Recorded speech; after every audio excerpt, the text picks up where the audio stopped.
오늘 말씀은 에베소서 5장 1절로부터 7절까지 말씀입니다. 우리 함께 읽겠습니다. 그러므로 사랑을 입은 자녀같이 너희는 하나님을 본받는 자가 되고 그리스도께서 너희를 사랑하신 것 같이 너희도 사랑 가운데서 행하라.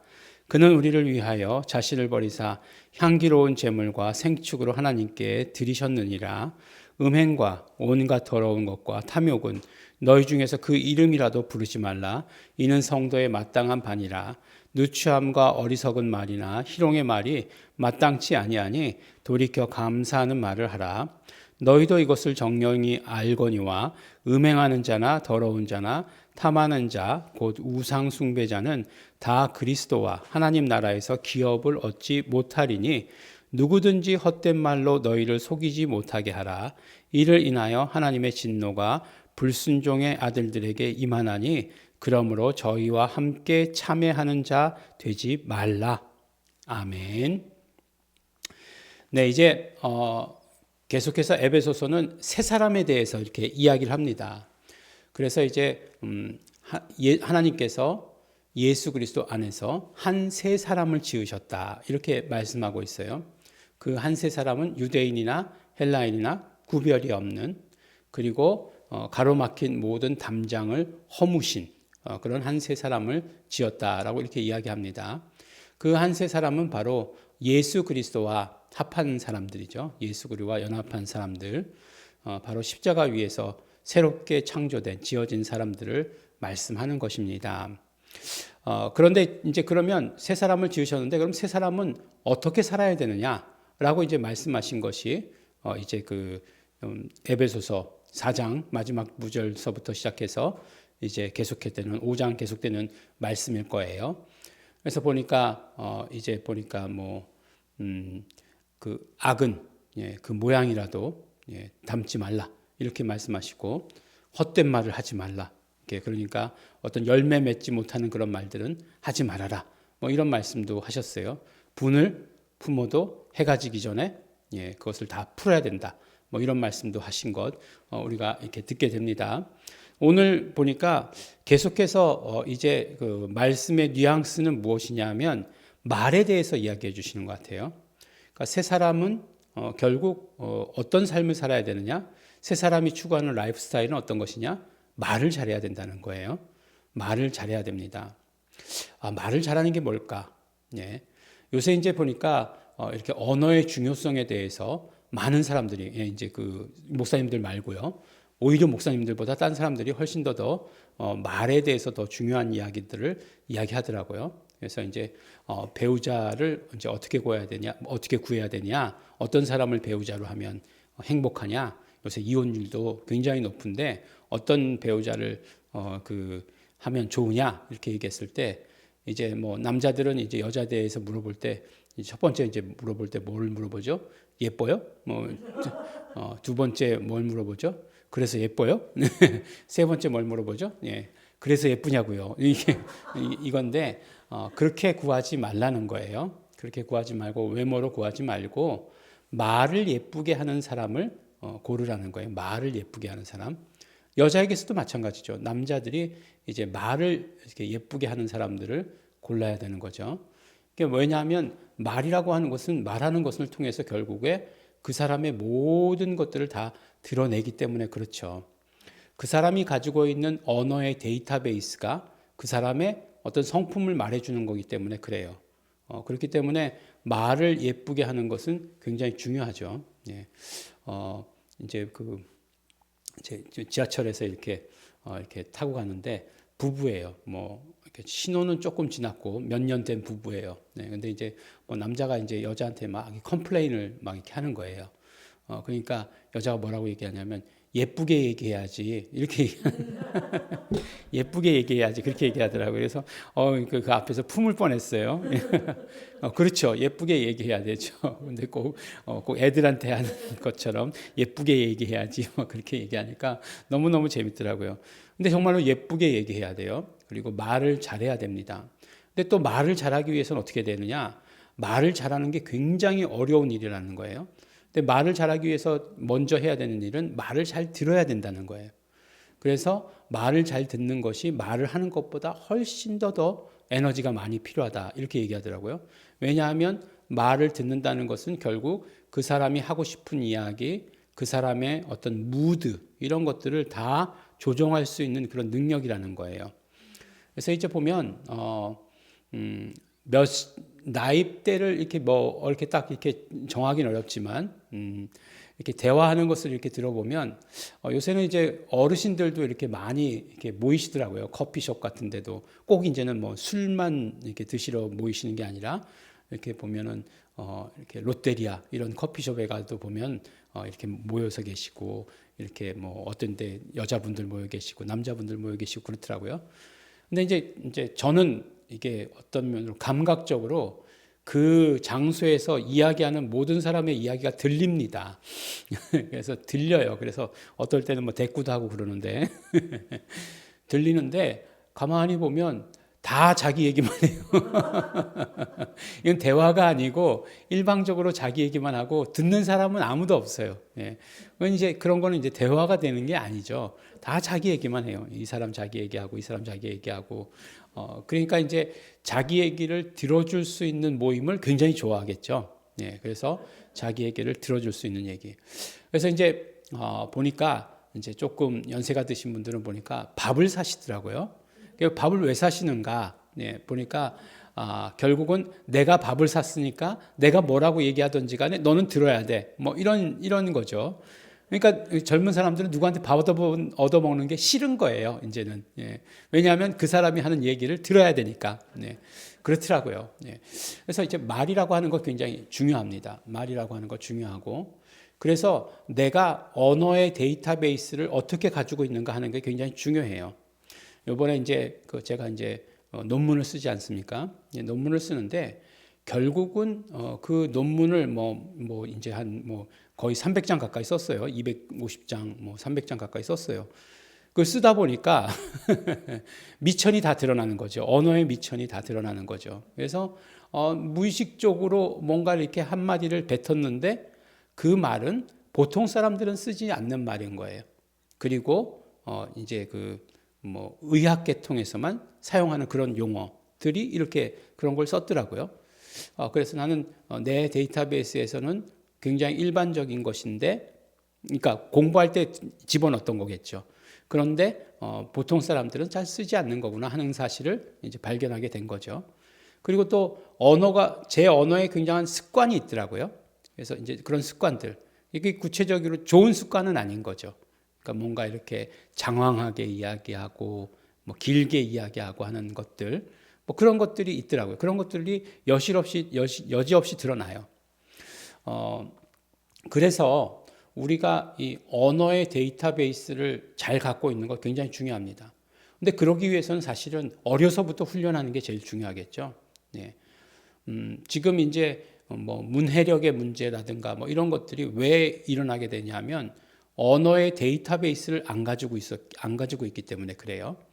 그래서 감정을 표현할 줄도 모르고 그 다음에 어떤 것에 대해서 직설적인 표현만 알지 뭔가를 이렇게 우회적으로, 은유적으로, 직유적으로 표현했을 때의 그 파급력이라든가 이런 것들에 대해서 모르는 거죠. 그런 어떤 정말 짜릿짜릿한 것에 대해서 그 언어의 그런 짜릿짜릿한 것에 대해서 잘 모르는 거죠.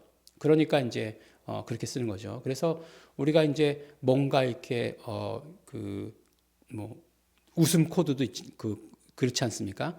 뭔가 이렇게 재미있는 얘기를 했는데 못 알아듣는 사람들이 있는 거예요. 그럼 그 사람은 못 듣는 거예요. 그렇지만 코미디라고 하는 것은 언어의 유희라고 하는 것은 이 언어를 가지고 이렇게 쌓고 쌓아서 뭔가 하나 빵 터트리는 때에 그때 정말 큰 웃음을 주는데 그 빌드업이 안 되면 못 웃는 거죠. 그러면 이제 점점 이렇게 웃음에서부터 이렇게 뒤로 이렇게 처지게 되는 거죠. 근데 이제 그런 것들은 괜찮아요. 뭐 문해력도 딸리고 그래도 괜찮다고 해요. 금요일이라고 생각해도 뭐 상관없고 어떤 면으로 얘기해서 뭐 우천시가 뭐 우한시는 알아도 우천시는 모릅니다. 뭐 이렇게 이야기해도 뭐 상관없을 수도 있어요. 그렇지만 우리가 정말 그 말에 살고 죽는 게 달려 있다고 한다면 그것은 굉장히 우리가 생각해 봐야 할 문제죠. 그래서 우리가 언어의 언어의 그 모든 구원을 맡기셨다는 사실을 우리가 성경을 통해서 깨달아야 돼요. 입을 통해서. 그래서 누구든지 예수를 주라 시인하는 자마다 구원을 얻으리라 라고 이렇게 얘기하고 있잖아요. 예. 그러니까 뭐 더 정확한 그 요엘서의 표현으로는 누구든지 주를 부르는 자는 구원을 얻으리라 라고 이렇게 말씀하고 있지 않습니까? 이게 로마서에서 바울이 10장에서 인용했고 또 이제 누가가 썼죠. 그렇지만 베드로의 설교를 통해서 사도행전 2장에서도 누구든지 주를 부르는 자는 구원을 얻으리라 라고 이렇게 얘기하고 있어요. 그러니까 구원과 우리 말하는 것, 우리 입술의 언어를 연결시켰다는 거예요. 그러면 어떻게 하겠어요? 우리 언어를 조심해야 되는 거죠. 그리고 구약에서도 말씀하고 있는 것처럼 주의 이름을 부르는 자, 그러니까 예수 이름을 부르는 자는 그 입술을 먼저 성결케 해야 된다라고 말씀하고 있어요. 그러니까 뭐 성결케 한다, 뭐 우리 지금 하는 용어는 뭐겠습니까? 회개겠죠, 회개. 그래서 회개의 복음, 예수 피의 복음은 따로 떨어진 게 아니에요. 항상 붙어 다니는 거예요. 항상 붙어 다니는 거예요. 그래서 모든 것들을 입술을 깨끗게 하고 그 깨끗게 한 입술에서 하나님의 이름을 말하는 거죠. 그게 바로 새 사람의 라이프 스타일이다라고 이렇게 이야기하는 거예요. 참 재밌게도 뭐 우리가 다 이렇게 여러 번 들은 얘기인데 인디아는 말더듬이가 없다는 거예요. 인디아는 말더듬이가 없다. 그래서 이제 그게 왜 그런가라고 이렇게 봤더니 말을 더듬는다라고 하는 단어가 없다는 거예요. 인디언들은. 그래서 말 더듬는다는 단어가 없으니까 말 더듬이가 없다라고 이렇게 얘기해요. 프랑스에는 나방이 없어요. 왜 프랑스에 나방이 없을까요? 나방이랑 나비랑 같은 단어예요. 빠삐용이라는 단어. 제가 그 빠삐용은 제가 아는 단어잖아요. 우리 빠삐용 영화에 나온 영화의 제목이니까. 그래서 나방이 없다는 거예요. 이런 것들이 물론 뭐 긍정적인 측면이 있고 부정적인 측면이 있죠. 독일어에는 뭐 쓸데없는 말들이 너무 많다는 거예요. 그러니까 뭐 감정을 표현하는 말들도 굉장히 세분해서 있는 게 또 독일어라는 거예요. 근데 만약에 오늘 말씀과 같이 뭐 음행, 온갖 더러운 것, 탐욕, 그것은 그 이름이라도 부르지 마라 이렇게 얘기하고 있잖아요. 그것은 무슨 말씀과 동일한 거예요?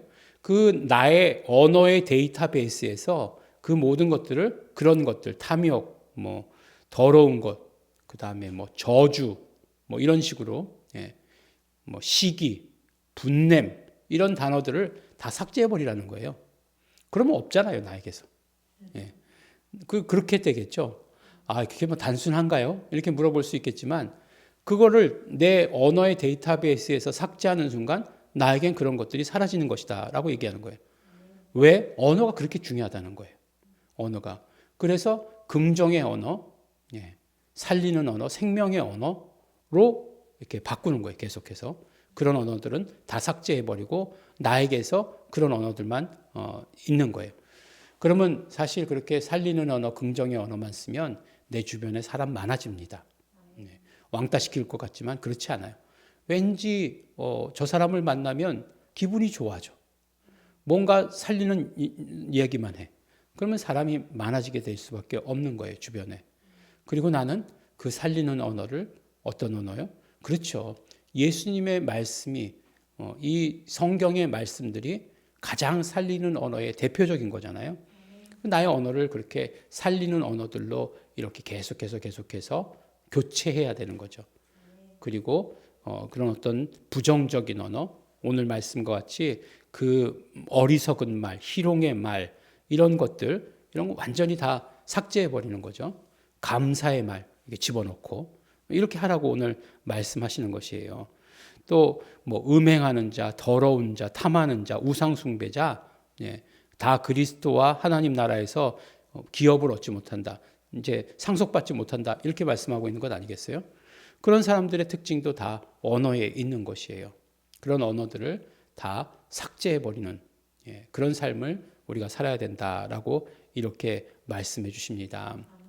어떻습니까? 우리 이제 지금이라도 당장 늦지 않았어요.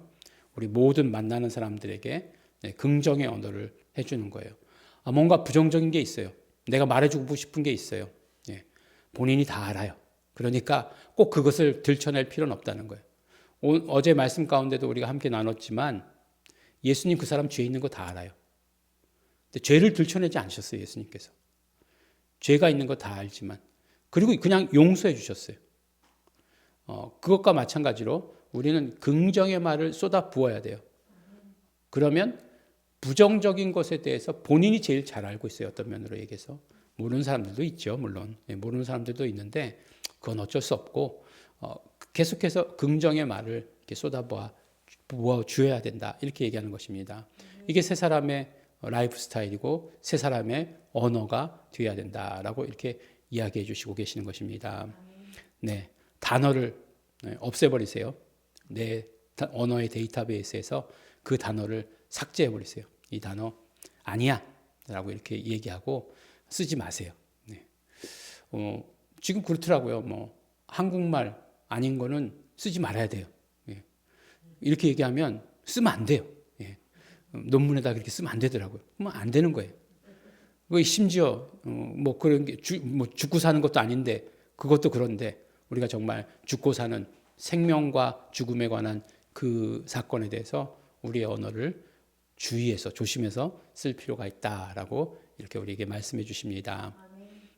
살리는 언어, 생명의 언어, 이것이 세 사람의 라이프 스타일, 세 사람의 언어입니다. 기도하겠습니다. 하나님 아버지 감사합니다. 우리가 살리는 언어, 생명의 언어만 사용하게 하여 주시옵소서. 성령님의 인도받게 하여 주시옵시고 그러므로 정말 더러운 말이나 어리석은 말, 희롱의 말 이런 모든 것들 저의 언어에서 삭제할 수 있도록 성령님 역사하여 주시옵소서. 감사드립니다. 예수님 이름으로 기도드렸습니다. 아멘. 그러므로 우리 이 시간에 기도하실 때 우리의 언어가 온전히 생명의 언어를 담을 수 있도록 되기를 원합니다. 오직 성령님의 역사하심 따라 성령님께 순종하기를 원합니다. 성령님 함께하여 주시옵소서. 다 같이 통성으로 기도하시겠습니다.